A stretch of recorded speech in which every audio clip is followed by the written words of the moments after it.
Hello, my dear friends. How are you keeping up? I think you all are keeping well. You all are warmly welcome our English Tips YouTube channel.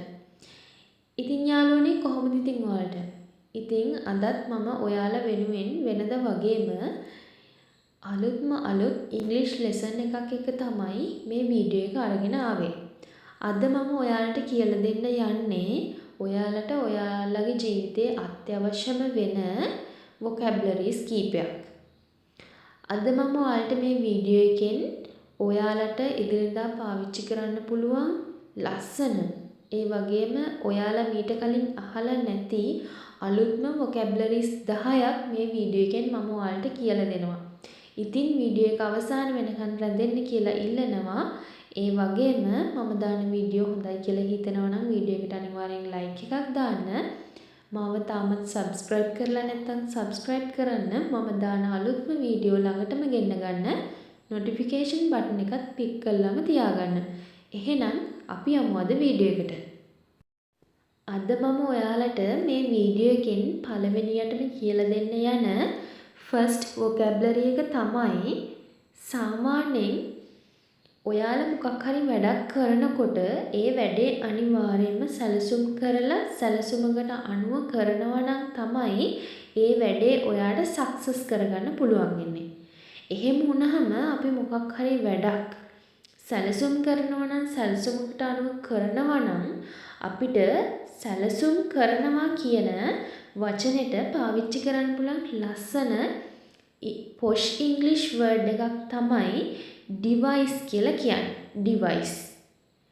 device කියලා කියන අපි සාමාන්‍යයෙන් device කියලා කියන්නේ උපාංග මෘදුකාංග වලටනේ. ඒ device කියන එක නෙවෙයි මෙතන අදහස් වෙන්නේ.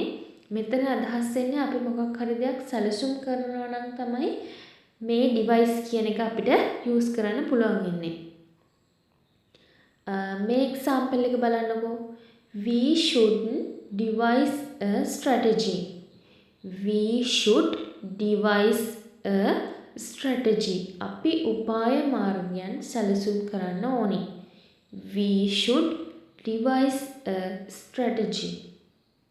මම ඔයාලට කියලා දෙන්න යන දෙවෙනි vocabulary එක තමයි අපි මොන හරි දෙයක් හොරෙන් කරනවා නම් මොන හරි දෙයක් හොරෙන් කනවා නැත්නම් මොකක් හරි දෙයක් හොරෙන් කරනවා නම් අපි ඒකට හොරෙන් කරනවා කියන වචනෙට අපිට පාවිච්චි කරන්න පුළුවන් good English vocabulary එකක් තමයි on the sly කියලා කියන්නේ. on the sly හොරෙන් කරනවා on the sly. They got married on the sly. They got married on the sly. ඔවුන් හොරෙන් බැන්දා. ඔවුන් හොරෙන් බැන්දා. They got married on the sly. මම ඔයාලට කියලා දෙන්න යන තුන්වෙනි vocabulary එක තමයි stiff. stiff. මොකක්ද stiff කියලා කියන්නේ? stiff කියලා කියන්නේ ලේසියෙන් නොනැවෙන. ඒ කියන්නේ තනි කෙලින් වැඩ කරන අය ඉන්නේ, තනි කෙලින් ඉන්න අය ඉන්නේ. සමහර වෙලාවට අපි යාළුවෝ දරදඬුයි කියලාත් පාවිච්චි කරනවා සිංහලෙන්. ඒ වගේ ලේසියෙන් නොනැවෙන තනි කෙලින් ඉන්න කෙනෙක්ට අපිට පාවිච්චි කරන්න පුළුවන් stiff කියලා. සමහර වෙලාවට අපි ඒ කෙනාව තව කෙනෙක්ට ඉන්ට්‍රොඩියුස් කරනකොට හරි අපි තව කෙනෙක්ට ඒ කෙනා ගැන මොනවා හරි දෙයක් කියනකොට හරි අපිට ඒ කෙනාගේ පර්සනැලිටි එක ගැන කියද්දී එයා හරි දරදඬු කෙනෙක්. එයා කිසි දෙයකට එහෙම ලේසියෙන් නම්ම ගන්න පුළුවන් කෙනෙක් නෙවෙයි. එයා කිසි දෙයකට එහෙම ලේසියෙන් නැමෙන කෙනෙක් නෙවෙයි කියලා අපි සමහර වෙලාවට කියනවනේ සමහර අය ගැන. ඒ වෙලාවට ඔයාට ඒ සිංහල වචනේ වෙනුවට stiff කියලා මේ vocabulary එක පාවිච්චි කරනවා නම් ඇත්තටම ඔයාගේ spoken English skills develop කරගන්නත් පුළුවන් වගේම ඔයාට අලුත් ලස්සන වචන ඉගෙන ගන්නත් පුළුවන් වෙනවා.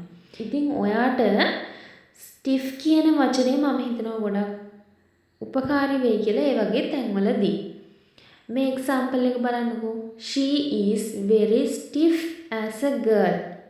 She is very stiff as a girl. ඇය ගෑනු ළමෙක් විදියට හරි දරදඬුයි. සාමාන්‍යයෙන් ගෑනු ළමයි කියන අය මෘදු මොලොක් අයනේ. සාමාන්‍යයෙන් ගෑනු ළමෙක් දරදඬුයි කියලා කියන්නේ නැහනේ. ඒකයි මෙතෙන්දි කියන්නේ ඇය ගෑනු ළමෙක් විදිහට හරි දරදඬු කෙනෙක් කියලා. ලේසියෙන් නැවෙන්නේ නැති තනි කෙලින් ඉන්න කෙනෙක් කියලා තමයි මෙතෙන්දී අදහස් කරන්නේ. She is very stiff as a girl.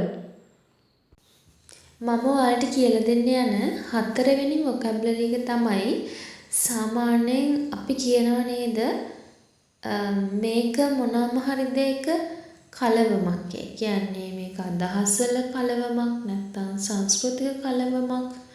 එහෙම නැත්නම් මේක මේ දෙන්නගේ අදහස්වල තියෙන එකතුවක්.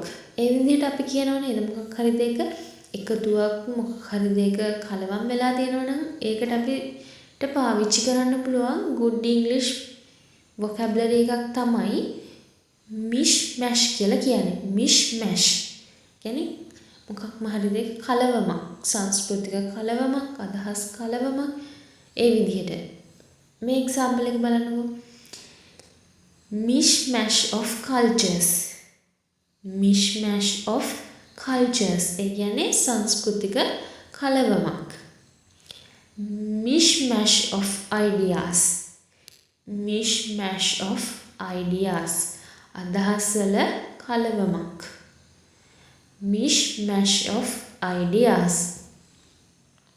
මම ඔයාලට කියලා දෙන්න යන පස්වෙනි vocabulary එක තමයි සාමාන්‍යයෙන් අපි කියනවා නේද මේවා මිත්‍යා මත කියලා. අපි සමහර වෙලාවට කියන්නේ මොනවා හරි දෙයක් කවුරු හරි කියනකොට සමහර වෙලාවට ඒක ඔයාලට විශ්වාස කරන්න බැරි නම් ඒක බොරුවක් නම් ඒක අසත්‍යයක් නම් මිත්‍යාවක් නම් අපි ඒකට කියනවා ඒක මිත්‍යා මතයක්, ඒක බොරුවක්.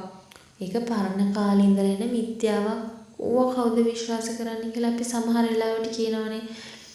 ඒ විදිහට මිත්‍යා මතයක් ගැන, ඒ කියන්නේ මිත්‍යා මතයකට අපිට good English වලදී පාවිච්චි කරන්න පුළුවන් ලස්සන vocabulary එකක් තමයි fallacy කියලා කියන්නේ. fallacy මිත්‍යා මත fallacy. As an example, having money makes you happy is a fallacy. Having money makes you happy is a fallacy. සල්ලි තියනකොට සතුට තියනවා කියන එක මිත්‍යාවක්. ඇත්තටම සමහරු හිතනවානේ සල්ලි තමයි හැමදේම, සල්ලි තියනවා නම් හැමදේම සම්පූර්ණයි කියලා. but සල්ලි තියන අයට සල්ලි තිබ්බට සමහර වෙලාවට සතුට නැහැ. සමහර අය ගාව සල්ලි නැහැ ඒ වුණාට සතුට තියෙනවා. සමහරු ගොඩාක් වෙලාවට හිතන දෙයක් තමයි සල්ලි තමයි සතුට කියලා කියන්නේ. ඒ වුණාට සල්ලිම නෙවෙයි සතුට කියලා කියන්නේ. අපිට ඒ වාක්‍ය ලස්සනට ගලපලා කියන්න පුළුවන් මේ fallacy කියන good English vocabulary එක මේ වාක්‍යයට add කරලා. Having money makes you happy is a fallacy. සල්ලි තියනකොට සතුට තියනවා කියන එක මිත්‍යාවක්. සල්ලි තියනකොට සතුට තියනවා කියලා කියන එක බොරුවක්. ඇත්තටම මේක බොරුවක්. සමහරුන්ට ඒක ඇත්තක් වෙන්න පුළුවන්. ඒ ඇත්තටම ඒකේ සත්‍ය ගත්තාම, පරම සත්‍ය ගත්තාම ඇත්තටම සල්ලි තියනකොට සතුට තියනවා කියන එක මිත්‍යාවක්. මම ඔයාලට කියලා දෙන්න යන 6 වෙනි vocabulary එක තමයි සමහර වෙලාවට කියනවා නේද ඉක්මනට මාරු වෙනවා. මේක මේ අම්මා ආපු ගමන් මං ඉක්මනට මාරු වෙනවා. තාත්තා ආපු ගමන් මං ඉක්මනට මාරු වෙනවා. මොකක් හරි හොර වැඩක් කරලා අම්මට තාත්තට මූණ දෙන්න බැරුව ඉන්නවා. ඒ වගේ වෙලාවට කියනවා යාළුවට අම්මා ආපු ගමන් මං ෂේප් එකේ ඉක්මනට මාරු වෙන්න. ඒ විදිහට කියනව නේද? අන්න ඒකට අපිට පාවිච්චි කරන්න පුළුවන් good English vocabulary එකක් තමයි make off කියලා කියන්නේ. make off ඉක්මනට මාරු වෙනවා. make off leave somewhere in a hurry. ඒ කියන්නේ ඉක්මනට මාරු වෙනවා. make off. As an example, they made off when they heard the police siren. They made off when they heard the police siren. පොලිස් නලාවේ ශබ්දය ඇහුණ ගමන් ඔවුන් ඉක්මනින් මාරු වුණා. They made off when they heard the police siren. මම ඔයාලට කිව්වේ ඉක්මනට මාරු වෙනවා කියලා කියන්නේ make off කියලා. අපි make off කියන එක use කරන්නේ සාමාන්‍යයෙන් present tense එකකින් වාක්‍යයක් ලියනකොට. සාමාන්‍යයෙන් අපි present tense එකකින් වාක්‍යයක් ලියනකොට ඒ වාක්‍ය verb එක තියන්නේ present tense එකෙන්මයි. එතකොට make කියන එක තමයි present tense එක මේ verb එකේ.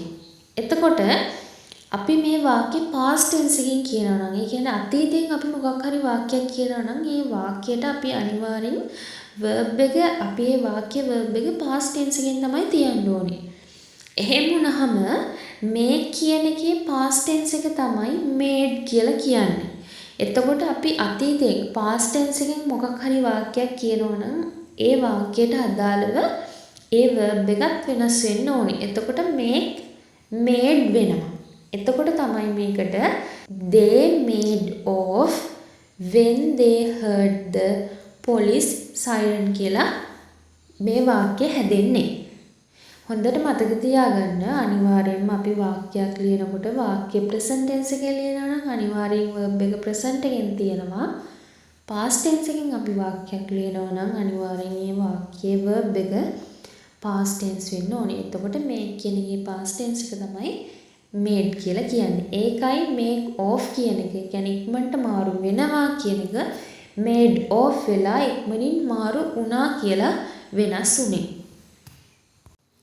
මම ඔයාලට කියලා දෙන්න යන 7 වෙනි vocabulary එක තමයි අපි සාමාන්‍යයෙන් මොකක් හරි දෙයක් කරන ගමන් ඉද්දි ඒ දේ කරන එක නවත්තනවා නම් කරන දේ නවත්තනවා නම් stop doing something. ඒ කියන්නේ අපි මොකක් හරි කරනවා නම් ඒ දේ නවත්තනවා නම් අපිට ඒ කරන දේ නවත්තනවා කියලා කියන එකට පාවිච්චි කරන්න පුළුවන් good English vocabulary එකක් තමයි pack up කියලා කියන්නේ. pack up. pack up, pack up. As an example, you should pack up smoking. You should pack up smoking. ඔයා දුම්පානය කරන එක නවත්තන්න ඕනි. You should pack up smoking. You should pack up telling lies. You should pack up telling lies. ඔයා බොරු කියන එක නවත්තන්න ඕනි. You should pack up telling lies. මම ඔයාලට කියලා දෙන්න යන 8 වෙනි vocabulary එක තමයි අපි සාමාන්‍යයෙන් පිස්සු නටනවා නම් විකාර නටනවා නම් පිස්සුවක් කරනවා නම් විකාරයක් කරනවා නම් අපිට ඒකට පාවිච්චි කරන්න පුළුවන් vocabulary එකක් තමයි act up කියලා කියන්නේ. act up. As an example, my computer is acting up. I think it might have a virus. My computer is acting up. I think it might have a virus. මගේ පරිගණකයේ පිස්සු නටනවා. මං හිතන්නේ virus එකක් ගිහිල්ලාද කොහෙද? My computer is acting up. මගේ කම්පියුටරේ පිස්සු නටනවා. I think it might have a virus. මම හිතන්නේ වෛරස් එකක් ගිහිල්ලාද කොහෙද? I think it might have a virus. මම ඔයාලට කියලා දෙන්න යන 9 වෙනි vocabulary එක තමයි අපි සාමාන්‍යයෙන් මොකක් හරි දෙයක් ආසාවෙන් කරන්නේ නැත්තම් ඒක එපා වීමකින් කරනවා නම් අර සමහර වෙලාවට කියන්නේ බැඳගත්ත බෙරේ ගහන්න වෙනවනේ කියලා. ඒක සමහර වෙලාවට අපි කැමැත්තෙන් නෙවෙයි කරන්නේ. අකමැත්තෙන් කරන්නේ. සමහර වෙලාවට ඔයාලට මොකක් හරි දෙයක් අකමැත්තෙන් කම්මැලිකමින් කරන්න වෙන වෙලාවල් තියෙනවා. ඒ දේ කරන්න ඔයාගේ හිතේ කිසි කැමැත්තකුත් නැහැ, ආසාවකුත් නැහැ, උනන්දුවකුත් නැහැ. අකමැත්තෙන් කම්මැලිකමින් ඔයාට ඒ දේ කරන්න සිද්ධ වෙන වෙලාවල් තියෙනවා. සමහර විට ඔයාගේ ජොබ් එක වෙන්න පුළුවන්.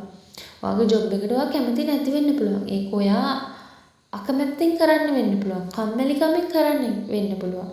ඒ විදිහේ දේවල් අපේ ජීවිතේ තියෙන්න පුළුවන්නේ.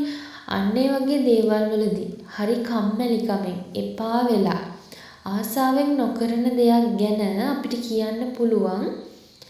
ඒ දේ තව කෙනෙක්ට කියනවා නම් අපිට ඒකට යූස් කරන්න පුළුවන් good English vocabulary එකක් තමයි mundane කියලා කියන්නේ. mundane.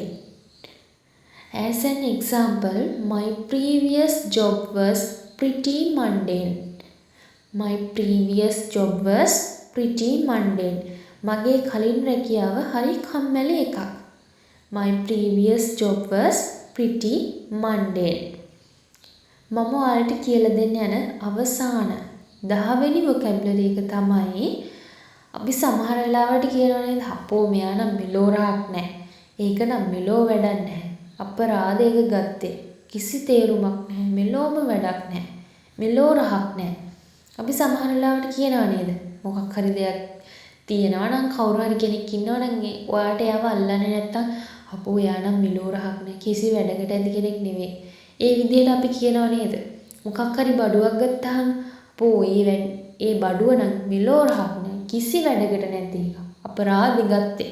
කියලා අපි සමහර වෙලාවට කියනවනේ අන්නේ වෙලාවට මෙලෝ රහක් නෑ, මෙලෝ වැඩක් නෑ කියලා කියනවා නම් අපිට good English වලදී use කරන්න පුළුවන් ලස්සන vocabulary එකක් තමයි good for nothing කියලා කියන්නේ. good for nothing. මෙලෝ රහක් නෑ, මෙලෝ වැඩක් නෑ. good for nothing.